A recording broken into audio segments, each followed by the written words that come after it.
Chers amis, je vous adresse mon salut et je vous souhaite la bienvenue autour d'un auteur, d'un livre et d'un texte. Ce soir, je dis Pierre Guyotat pour son livre de 2018, Idiotie, aux éditions Grasset.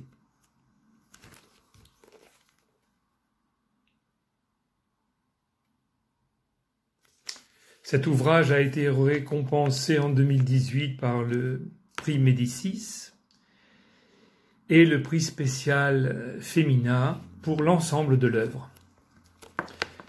Je vais vous dire le début de l'ouvrage.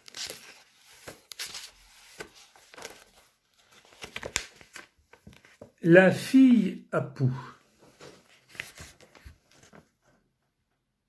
Paris. Automne 1958. Sous le pont de l'Alma, autour de minuit, troisième nuit dehors de notre échappée à Paris, depuis Lyon, où, sortant de 9 années de pensionnat, lycéen en philosophie, je vis chez le jeune frère de mon père, psychiatre. Sur notre tapis de tente recouvrant les pavés entre deux coulées de pisse séchées, se lancer dans le sale, l'approcher, le toucher, le traiter, vivre enfin comme un homme passe par ce contact, ce partage de la misère. Les saints s'y sont sanctifiés, ainsi devrais-je. De quelle façon ? Y confronter mon goût du net, de l'ordre. Nous nous faufilons dans nos sacs de couchage. François s'endort. J'ai dans la poche de ma veste, roulée dans mon sac à dos, une petite photo noir et blanc de sa sœur de 15 ans, qui avance vers moi, la photographiant en gros plan, sa frimousse riante, blonde dans le réel. Les lumières des bateaux éclairent le dessous noir des arches. L'eau clapote. Corps de noyés, dépouilles de chiens battus. Plus loin, les feux des bateaux, des péniches d'habitation se mélangent aux faisceaux des projecteurs du champ de Mars sur la tour.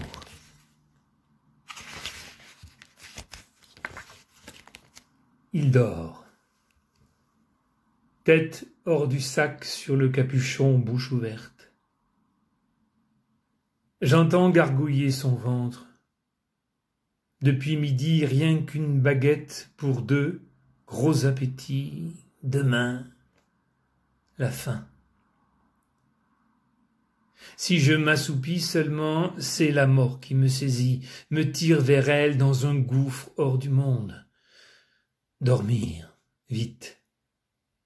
Et profondément là où elle ne peut m'atteindre. Silencieusement pour qu'elle ne puisse me repérer. Les rumeurs de la capitale diminuent. Plus loin, outre Passy, une sœur de ma mère, à Bagneux, banlieue sud, un de ses frères, mon parrain, héros de la résistance intérieure.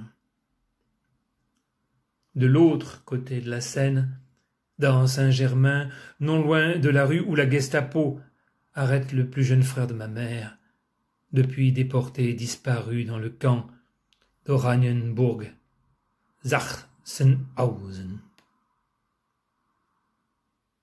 Une sœur de mon père, du même réseau, survivante de Ravensbrück.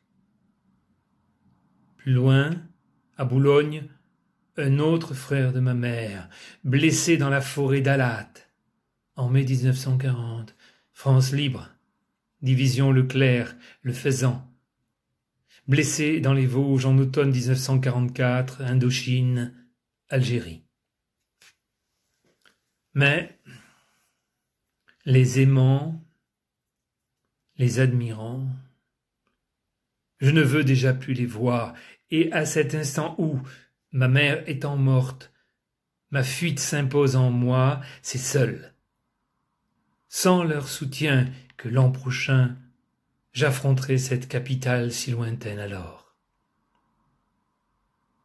Chaque hiver, depuis notre village de moyenne montagne, lieu d'une histoire, sans nom de Barbey d'Aurevilly, où elle, née près de Cracovie, nous met, les 6, au monde, et où elle assiste notre père, médecin. Elle vient retrouver à Paris sa sœur, ses sœurs, l'une d'elles ayant pris le voile le jour des accords de Munich et moniale à l'abbaye bénédictine de Jouarre en Seine-et-Marne.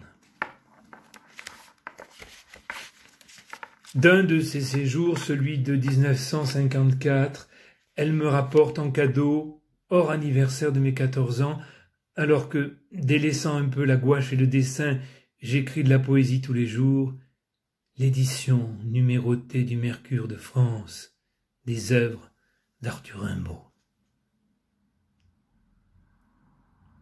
2 mois qu'elle est morte. Le plus jeune de mes frères n'ayant pas encore 11 ans et moi 18. Atteinte depuis 7 ans, alitée en mars, soignée par nos 2 sœurs aînées, elle se désole. Âme historienne, notre frère aîné soldat depuis déjà près de 30 mois en Algérie, du désordre, de la fragilité du pouvoir politique de la fin de la 4e République, puis se réjouit des prémices du retour aux affaires de Charles de Gaulle. Un matin, retour d'un camp à bicyclette en Touraine. De notre mansarde pour 2, mon frère cadet chéri et moi, en haut de l'appartement au centre du village. Je descends sur sa demande et la trouve souffrant de pleurésie, couchée. Elle veut que nous parlions, elle et moi, d'un de mes sujets de dissertation de vacances. L'imagination est-elle créatrice? Veut-elle s'y réassurer de ma détermination à vouer ma vie à la création? Avant de mourir, à moi qui, connaissant son mal, mais n'y envisageant pas comme fin la mort, me montrer à la fois sa crainte mais sa fierté. Elle qui ne comprend le monde que par le sacré, ses saints serviteurs célébrant de la foi, de la charité, du courage et de la beauté. Artistes, héros, saints, illustres et modestes, et n'en éprouve que plus de terreur, de révolte, de répulsion de ce qui y porte atteinte. Quand de la mort, quand d'extermination. De me voir commencer à ne risquer ma vie, mon destin, l'honneur de notre lignée, que sur la seule inspiration. Je vous remercie.